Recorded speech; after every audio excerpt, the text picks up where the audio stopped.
So how many people were at the last meeting? So most of you. So bear with me. I'm going to do a real quick summary of that meeting for others who weren't there. So this is a community meeting number 2. So discussions, presentation, and then we'll move on.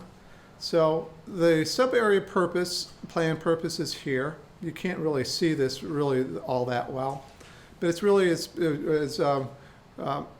Russ said, is to direct development and attract investment to the area. Here's the plan's purpose as well. And make sure that we have public access to the lake. So all those sorts of things, and this would be on the website, so a lot of words here, but we need to make sure that we address these as part of the sub-area plan. So the work scope and schedule will be done with the project in the summer. And the first meeting, we looked at some things. We looked at where the project would be focused. We want to have a half-mile influence area. So this reaches out into your existing neighborhoods. And the development that we'd look at, we talked about it happening within a quarter mile of the downtown core, focused along your main street. We've done some market analysis, and there are really 3 big takeaways on this from housing demand. There's a lot of market supply here, so don't need to worry about that. Retail, if it's focused specifically for an experience rather than the sort of institutional retail that you need, this is not going to be a place where you're going to buy a sewing machine or a washing machine or a car or get your oil changed for your car, but it's going to be restaurants, it's going to be shoe shops, it's going to be things that you'd walk along and stroll along the street to go to. And tourism and hospitality, if you can get the right framework in place, you probably could get a boutique hotel, but that's probably not going to happen out of the get-go. We looked at things like traffic trips, where your busy streets are, what's planned as far as arterial roads, and the key consideration is how much traffic that you have on Main today, which will support retail at about 6,000 trips a day, and will grow over time to about 13, which makes it still pedestrian friendly and not too busy so that it's not a hostile environment. We looked at environmental things, in particular creeks and wetlands, and having a sense of how they kind of encircle and bisect your downtown. We looked at topography and talked about that, how you have high spots overlooking the downtown core, and it really creates sort of a bowl that really shapes the land uses around those wetlands and the creeks. Then we looked at things that you can build off of, such as Lake Stevens itself. It's a unique asset that no community can match in a lot of respects, and you have some others that we talked about. Then we had you fill out a response sheet, and we asked you to fill out your top 3 issues and concerns and add additional comments. We've gone back and then assembled these into 3 major categories, and we started out with land use, and where you see in parentheses on the edge here, that's how many times these issues were identified. So the top of this was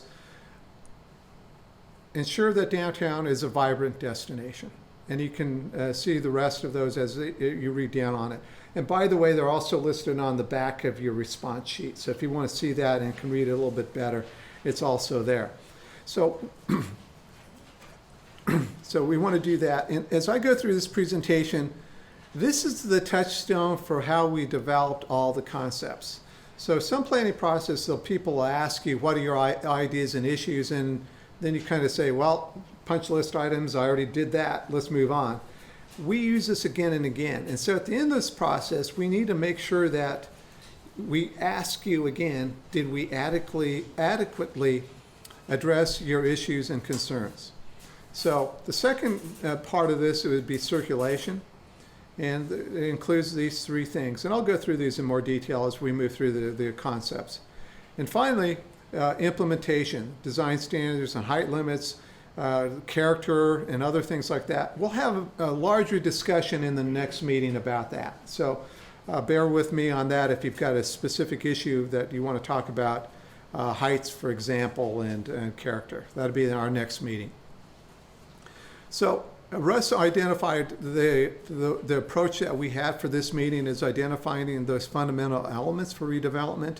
And these are largely public projects that we often describe as priming the pump for private development, or create the kind of investment environment that people want to be next to. And they're kind of projects that we think should happen in the short term, within 5 years, not 15 or 20, but something that can happen and demonstrate immediate change into your community and address some of these fundamental concerns that you identified in the last meeting. So when we started looking at this, we wanted to concentrate not necessarily on the whole quarter-mile area, but look at the Hardy community, the area that you see in gray, that was defined by the opportunities and constraints analysis. So there's a series of things, and I'm going to go through these one at a time. So a lot of stuff here on this exploding out of that, and we'll hit it one at a time. So reflecting back on your project goals, the first two that we want to talk about is increasing visibility, use, and access to the lake. How do I put the lake back into Lake Stevens? And then create a public area space and a plaza so that you have areas for not only the daily use, but also opportunities for large events like Aquafest. So let's start with what we're proposing, and that is a North Cove Park expansion. And so here is your existing North Cove Park, which is indicated in green. This is a view looking towards the lake from the northeast towards the southwest. Here is Main Street here, that's Lakeshore, this is 20th. So what you have today is you have a park that's isolated out back and behind. You have no sense of the lake simply because of the existing buildings, topography, and vegetation. So what we're suggesting to do is actually expand the park in all directions, to the west and to the north in particular, and have this situation where you have views of lakes. So your existing park today is is outlined in this yellow area here. Here's Main Street, here's Lakeshore up at the top, and Lake Stevens on the left. Is about 1.67 acres. Pretty small. That's smaller than a typical neighborhood park. And it's no wonder when you have Aquafest, you've got all kinds of events and parking lots in other places. Beer garden across the street, all those sorts of things. So we're suggesting maybe you need to do this. We know that the City Hall and the library will be redeveloped and moved. And we need to think about that as a part of the park, as a suggestion here. Temporarily, we know that you need a staging area for the next 5 years for City Hall. So those will be in temporary buildings. We're suggesting, and this hasn't been agreed to by the property owner, who still by right and still has a strong desire to develop this process, to this property is for housing. He's had a previous proposal, and he has the right to do that. But conceptually, we're including that today as part of a park proposal. Should he develop that, the scheme will have to be amended so that it takes into account that property. But we think that if you were to have an ideal situation that had those views and access to the lake, that might be a property that the city might want to engage the property owner further about possible acquisition of that site. And that's that 1.09 acre area. With that, you've got a park that's twice as large, or more actually, than what it is today at almost 5 acres. And here's a preliminary scheme that what that park might look like. So outlined is where your existing park is. Here's Main Street over here, Lakeshore up at this point, Lake Stevens over here. And we're suggesting a couple of things that we'd like to do. First of all, to improve visibility of the lake, we want to do some grading. So today, we want to make sure that if I'm standing here on Main Street or on the sidewalk, driving by in a car, that I can actually see the lake today. You can't do that. That's a fundamental thing that we think is important to reconnect your community into the lake. So this is a really tiny drawing, but I'll talk to you a little bit about it because it's a big area. So right over here is Main Street. This is a section if you were to cut the middle of that park in two. And this blue area is the little hill that is there today. So if you tore down the City Hall, your view line would run into that because it's a couple of feet high. It's about 12 feet higher than the roadway. So unless you're 13 or 14 feet tall, you can't see over that. And so what we're suggesting to do is this. Grade that away so you have a slope that connects all the way down to the lake. So if I'm standing there, I have a clear sight line of the lake. So with that, any point along this roadway, we just picked this point, we think you would have a view corridor that gives you complete exposure between the houses on the south side and the lake shore on the north side, so I can actually see the lake as I'm walking or riding my bike or driving my car. Or if I'm in development on this side, I've got a clear view of the lake. That's one thing we'd like to do. Then within that lake, there's really three key elements of this. This is really conceptual right now, but this is in response to what we heard in the previous meeting. We need an assembly space that has some flexibility. So it's almost in a bowl, kind of almost this informal amphitheater. So you see these lines. These are the grading lines, and they go up a couple of feet with each line. So this is a high point going down to the low point. You could set up a stage here, have concerts. You could do all kinds of events within that green space, or just throw a Frisbee around. That's that kind of space that we would envision with that great lawn. Then, roughly, we're calling this a plaza. It's largely a paved area where you could stage Aquafest activities that you now have spread around in parking lots, for example. And then in the summertime, you could use this space as well for things like farmers markets or other sorts of things. And in the wintertime, it's a place for Christmas tree. Not a bad thing to have as well. And this final piece was, we heard people say, you know, there's no place where I can actually touch the water. I can't get into the water and touch it. If I want to splash around, where do I do it? And the sense is, well, maybe we need a beach. Maybe it's not truly a beach, but maybe just a natural area in there, because it's going to take some environmental review to see exactly what you want to do. But our initial reaction is, yeah, you need to get onto the lake somewhere down here. And there may be some other elements as part of this park. And as I mentioned, and it may be adjusted a bit if the private developer who owns the parcel up here would prefer to see that developed and can work out a scheme. But if we had the best case scenario, this is what we would envision for the North Cove Park. Moving on. The community wanted to see some civic uses in the downtown. So we're going to talk about a couple of ideas for civic uses, and the first one is in this area that you see outlined in pink. It includes an existing semi-civic use, which is fabulous, which is the church. You've got a boat launch parking lot. You've got some historic buildings in there that would need to be relocated into the park. And we'd like to talk about some key pieces in this outlined area that's across the street from where you have 3 residential homes today. That includes one single family home that would need to be acquired by the city to achieve this scheme. We've had some initial discussions with them, and there's something that we'd like to work out. So you see that little parcel in the middle, that's a parcel that needs to be acquired. And the city owns the 2. There's the family center and the row house that's currently in place north and south of that. So within that area, we'd like to accumulate and assemble either in a single building or multiple buildings, community and conference facilities. So the first thing that we need to understand is that the library is not going to be part of this community facilities. The city has already purchased a site and done some preliminary work over in Chapel Hill. And this is at the intersection, I keep forgetting the name of this street. I know this is 99th. Here's Target, and this is Market, of course, Market. And so that site is already slated for a new library. So that horses are out of the barn. That's going to happen. So with that, what we'd like to see in this area is a senior and family center within the building or buildings. While the library is moved out, we think we want to have a library annex here. At a minimum, we want to have maybe an area where you can check out books, get on the internet, maybe look for a job, and maybe there's some rooms for some children events, and maybe there's a small reading library.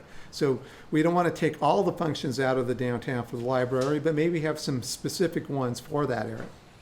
We also want to have some multi-purpose and meeting rooms where you maybe have a yoga class, or maybe you have a small meeting space as well. We want to have a conference facility. This would be a place where you could have maybe retreats, places maybe that it could be appropriate for weddings.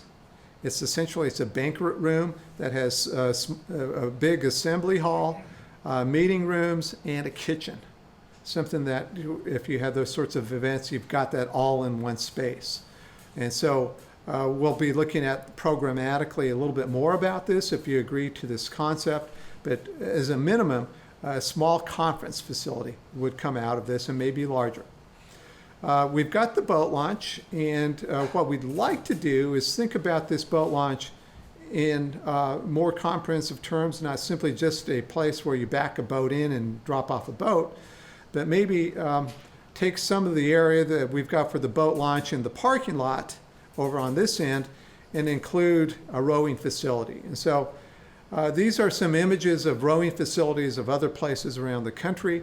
And so these can be pretty special places. They need to be long enough to accommodate shells so that you store them and remove them and take them out. So they're fairly big buildings. And we want to accommodate not only the rowing facility, but think about some other things tied into this. We heard a lot of people want to do a day moorage. If I live on the other side of the lake and I want to come over to the downtown on my boat, there's nowhere place to dock it. So we'd like to incorporate that in part of it. We know there's a lot of more water activities other than rowing. So if somebody wants to do paddle boards, who wants to do some other activity, we think that program would work as well into this, to this rowing facility. So that's a wish list right now, and we can work out the program if this is something you would like to see as well here. You've got an existing rowing facility. We think it's a slam dunk. Circulation and land use, ensuring that the downtown is a vibrant destination and has a great street environment. So the next piece we want to talk about is Main Street. It was a little odd there, but the improvements, the initial improvements that we'd like to see would go from 20th Street down to 16th. And I've got a series of proposals for that because it's not sort of a one-size-fits-all design from the south end to the north end. And in the last meeting, we talked about retail main streets, and there's a whole series of key components that make retail work well in a downtown, and they're identified here. But we really want to talk about one in particular, which is the configuration. And we say it's disciplined. And what we've learned, where we've done this in other areas, if you design the street, it becomes what we often call a game changer. You often start seeing a rebirth of retail or more investment along that. So here's a downtown retail street where we did in Whitefish, Montana. It was pretty moribund for a number of years. They weren't seeing an investment. The city spent about $5 million on doing street improvements. And as a result of that, they've seen about $58 million. And this is a town of about 7,000. So it's got some advantages. Of course, here's a ski resort and it's next to Glacier, but they weren't seeing that before they did the street improvements. So that public project really primed the pump to make this happen. So the design of that street sets you up for continuous retail and gives you the ability to develop anchor stores. And the key piece of this is that you need to have on-street parking, and you need to make sure that you have enough drive-by traffic. So we already said you got enough drive-by today with 6,500 trips a day and 13,000 in the future. That's adequate for a 2-lane roadway, which is pretty pedestrian friendly. In addition to that, we don't want to think of this as being all auto-centric. We want to make sure that you provide the minimum enhancements for the pedestrian and bicycles. And so that is worked into it along with autos and transit and loading and service vehicles as well. So let's talk about the specific design of that entire roadway again. And we'll start with the area adjacent to the North Cove Park from Lake Shore on the north down to 18th on the south. So I'll run through these fairly quickly, and it's going to be on the website again, so you can get into the details of these because there's a lot of information here. But here's an aerial view of it before, and here's what we're suggesting for a proposal. So your existing conditions is, here's Jay's on the side, on the right side. Here's 18th Lakeshore here. The park is over here. This section has a right-of-way, or from property line to property line, of about 57 feet. What we're suggesting to make this complete street improvements, so we have enhancements for pedestrians and bicycles on the west side, is expand that right-of-way to the west. No expansion into the parking lot where you see this dash line, but it gets larger by about 23 feet onto the west side. So coming back down to street level, here's your existing condition. You got 34 feet curb to curb. You got 2 travel lanes and 1 parking lane. What we're suggesting is this widening, 23 feet on the west side. A lot of detail here again, but I'm going to run through it fairly quickly. We can come back to it. And on the west side of that, along the park, we would see a separation of pedestrians and cyclists, something similar to this, along the park edge. And it would look something like this with a landscape buffer. Here's that bikeway, the sidewalk along the park, 2 travel lanes, 11 feet wide, and curbside parking. So for example, if the Jay's Market site redeveloped, you've got parking at the front door of that site. A 13-foot sidewalk and some screening in the short term so that you take the parked cars out of play, so that could be something as simple as just a wrought iron fence. Lots of other elements I didn't really talk about, banners, lighting, and things like that. And as we get into this scheme, we can talk more specifically about that. But it's the idea here is you see the street trees and the general character that we'd expect as part of that. So moving along from Lakeshore to 18th Street to the south, it's pretty much the same. So this goes into that area, but it's a little bit more urban. Rather than being on the edge of a park, we would still have the pedestrian zone and a bike zone. And the proposal looks something like this. Here's the aerial view. Here's the church today, the church in the proposal, the post office and the post office, and that 2-lane roadway. 57-foot right-of-way, the church on each side of it. And then the expansion would be, again, to the west. The church today, I'm going to just flip back to you so don't freak out on this today. But it's during Aquafest, so you can't see this. But this is parking, head-in parking today. And there's, I guess, maybe 10 to 12 spaces in there. It's about 90 feet. So you get maybe 9 to 10 spaces. So we're suggesting on that expansion that parking lot be converted from a head-in parking lot to parallel parking. So there's a couple of spaces lost here, and this site would have to have either an easement or a purchase by the Baptist Church to get this continuous connection. We think it's important to do that because what we find is if you start building sidewalks that zig and zag, people tend to not use those. So if you look at this, you want a straight line as you move along that route for peds and bicyclists along that edge, and a continuous treatment of trees. So you get this double row condition over here and a single row. So you establish a rhythm and a character that defines this, sometimes people call it an outdoor room. So again, you need to widen it 23 feet. The curb to curb is this wide, 34 feet. The 12-foot sidewalk, the bikeway, and 2 travel lanes, curbside parking on both sides of the roadway. Get the character, the lighting, the banners, all those sorts of things. Benches will add into it. Again, that consistent 13-foot wide sidewalk, so you can have areas for public art, outdoor seating, benches, those sorts of things. And then it would look something like this before and after. So take a look at that. And then finally, the connection down to the Boys and Girls Club at the south end would be very similar as well. So you see the existing condition going through the wetland. We'd maintain, obviously, the wetland as much as we have today. 57-foot right-of-way. That, again, expands on the west side to 80 feet.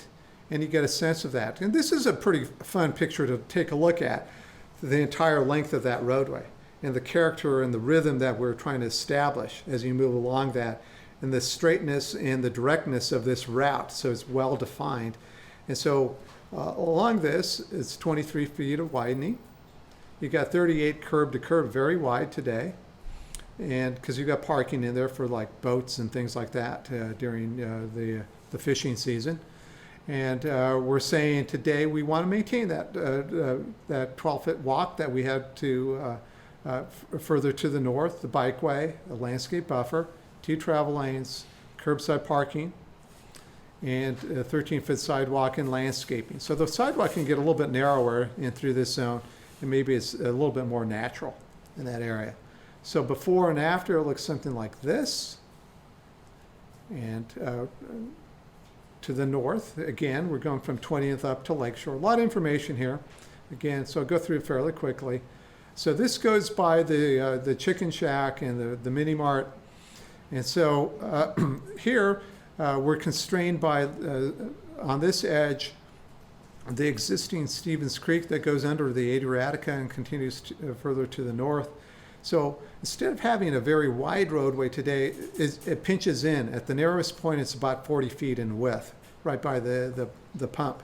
So we're going to change the roadway a little bit in through here. So the design is going to look something like this. Within a 40-foot right-of-way, it's the narrowest point. We will keep 2 lanes of travel and add a mixed-use path on the west side. So here's a gas pump, a mixed-use path with pedestrians and bicyclists. We don't have a separate sidewalk on this side, and we don't have parking as well. The 2 travel lanes and that existing sidewalk. And we're looking for common elements again, the light poles and the fences and other things like that. So we put a fence along that parking lot so you don't have cars cutting out and across that area. And maybe there's room for a little bit of landscaping as it widens towards Lakeshore. So here's before and after, give you a little bit of that character. So that's conceptually the design of Main Street. Attached to that, there's some public parcels adjacent to the church. And so what we're suggesting in that area today is that once you relocate some of your public uses within that city-owned area north of the church, we could see some Main Street retail. So it's retail that engages the street rather than having a parking lot out in front. So the first thing that we need to do is we need to move some of your historic buildings that make sense, such as the Grimm House. We want to move that into the park. And then we want to develop the Main Street retail so that is in character and compatible with your community. And so this is an initial discussion of what that character would be. And so this is a project in Langley, Washington, that one of our team members, the architect on our team has developed. And here's another project that we think would be similar. But it should be probably wood construction. Historically, that's a characteristic and a typology that you see in your community or in this part of the northern part of the Puget Sound. So we think that that would be appropriate. When we get into the next meeting talking about character and elements like that, we want to talk about historic character and also what is appropriate for more contemporary looks as well that would be compatible. Something like this, maybe you have not only flat roofs but sloped roofs, more of a house form. And maybe there's areas that may have some adaptive reuse. So for example, long term, if the church decided not to stay, maybe you could do something like you see on the left here. One of the issues that we'd like to think about, this is a project we did in Beachtown in Oregon, so the architecture is a little bit different. But the in-between spaces that we'd like to think about. So within this, we'd like to have small gathering areas, so courtyards. So if I had a restaurant or a bar, this would be a great place for that in between some buildings. So instead of all fronting on it, some of the buildings might side onto Main Street. And so we'd look for this sort of characteristic so that they're not necessarily a public plaza, but they have these sort of courtyard characteristics that you see here, kind of thing we'd look for. Or something like this, a little bit more natural and green. So we want to have not simply just utilitarian spaces, but places that would have joy and some sort of excitement and the kind of things that would draw you into to those areas. Next, I want to talk about the civic uses. I think one of the things that we heard in the previous meeting, that there was a strong desire for maybe a second look at where the city hall goes today. So today, there's the current proposal, again, is also to move the city hall out to Chapel Hill at that intersection where the library is going to go. And so this would be just north of it. So the library is going to be here, and the proposal is to build a city hall here. And there's a list of benefits that you see on this slide that we think that are really drove relocating the city hall to here. And so one of those, and the most important, is that it's centrally located. Most of the population of the city as it's grown is rather on the east side of the lake, but on the west side. So for most people, this would be more easily accessible. And also this bullet here, the civic facilities could create a civic campus with the city hall, the library, the police is going to be built out here, and there's going to be a fire facility as well. So with all of those, there's sort of a nexus with those, if you will, that creates that civic campus. And there's some shared uses, and there's some efficiency by doing these all together side by side. So that's the current thinking. We know that people wanted to see an alternative proposal, and so we're suggesting this site out back behind Jay's as that proposal. And so the benefits on the flip side of this is that we typically advocate from a civic standpoint, a downtown should have a city hall. Most successful cities have that. And if there's a way that you could work it would be a healthier downtown to keep your city hall in the downtown. And it also acts as an anchor for downtown businesses. So when people come downtown to get a permit or go to a meeting in the downtown, they'll often go to the Buzzsaw, or they'll go to Jay's to pick something up. And we want to make sure that those businesses in the downtown have the opportunity to thrive by that association with the city hall. So let's take a look at the site. And the site is about 140 feet wide by 325 feet. For reference, here's Jay's. The loading and storage is back here, so you probably have to have some sort of alley. Here's the health club and some of the offices uses to the north. That access wouldn't be changed for those uses, so it's generally where you do the beer garden today during Aquafest. So you just get a sense of where that's at. And we'd like to, first of all, reserve a large portion of that site for municipal parking. So we know that as you get more successful for retail, you need a bigger reserve for not only retail, but also events that might happen within the North Cove Park. So this site really would be probably phased. An initial phase would be a parking lot, and as you got more successful, you would have a site that is appropriately sized for a parking structure as the need would occur. On the south end of that, we'd reserve a portion of that for the city hall. We know the city hall needs about 20,000 square feet. Within the area that we've identified here, you could get a two-story building that could accommodate that. So it would be next to a municipal parking area and also then tied into your main street. So we think this site might have some possibilities. We've talked to the property owner. He's okay with us examining it and looking at it and maybe developing more detail with that. So with this, we're going to give you an example where coming back again to the city that we just talked about, which is Whitefish, Montana. That little town had some of the same issues where they wanted to look at some alternatives of moving their city hall out of the downtown or keeping it in the downtown, and then providing a reserve for parking in the downtown.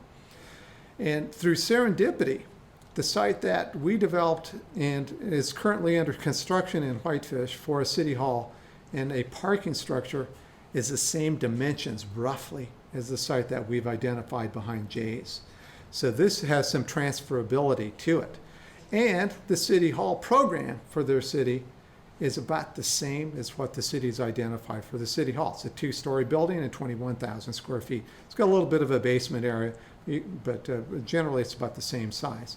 So here's what it would look like: 130 feet rather than 140 feet wide, and it's 220-foot long parking structure. And that parking structure looks something like this. So in Whitefish, they have a lot of brick buildings, and so this is sensitized to look like a building, not like a parking structure. So you walk by this, it's under construction right now. In the end, we don't want people to think that this is a parking structure, but another building. And maybe somebody might even mistake it as an old building that was adaptively reused for parking. But it's got parking on the ground floor, a second level, and on the roof. And on an active corner, we've got some ground floor uses. So we could certainly do that as well on the site we've identified in the downtown Lake Stevens. The city hall's attached to it. So you've got the parking for the city hall and also for the retail uses. And that city hall before looked like this. It's been torn down, it's under construction, and it'll look like that. So we can make these things fit in, and we think that maybe there's an option that can be looked at. What we do know is that the mayor and council is going to then take these two ideas for a city hall, develop a separate planning process that looks at these two sites, weighs them, and then makes the decision where the city hall will be. So this is a placeholder for at this time as part of the downtown planning process, and the city is going to then come back and engage you and have further discussions about where the appropriate location for city hall is.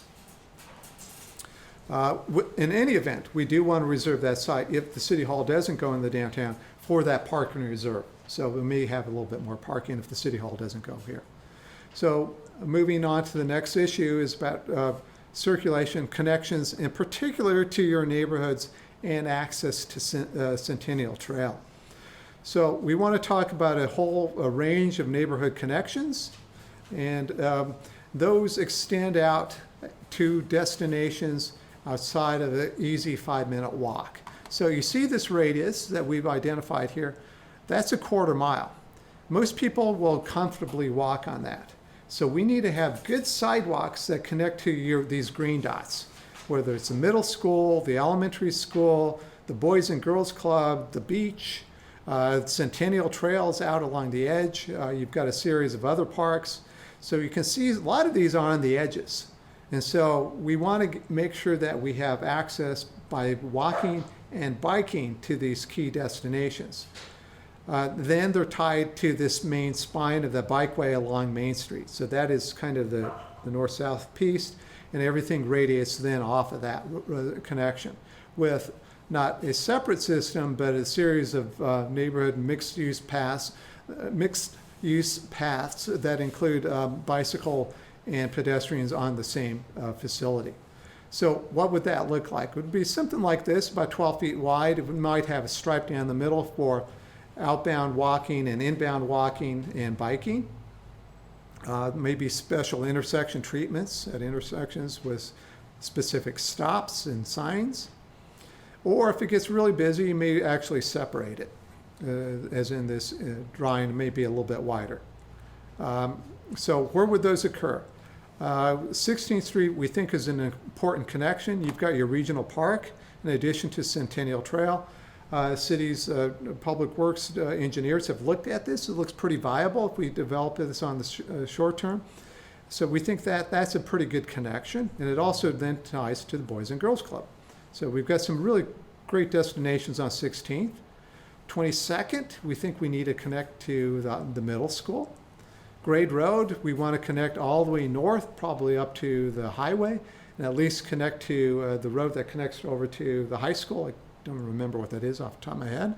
Hartford, where you've already got a degree of a connection today, but it enhanced that. You've done some connections out over here already. And then 20th, that might be phased. You've made some street improvements today. We'd hate to come back and tear those out. But at a minimum, we want to at least connect to the middle school. The elementary school.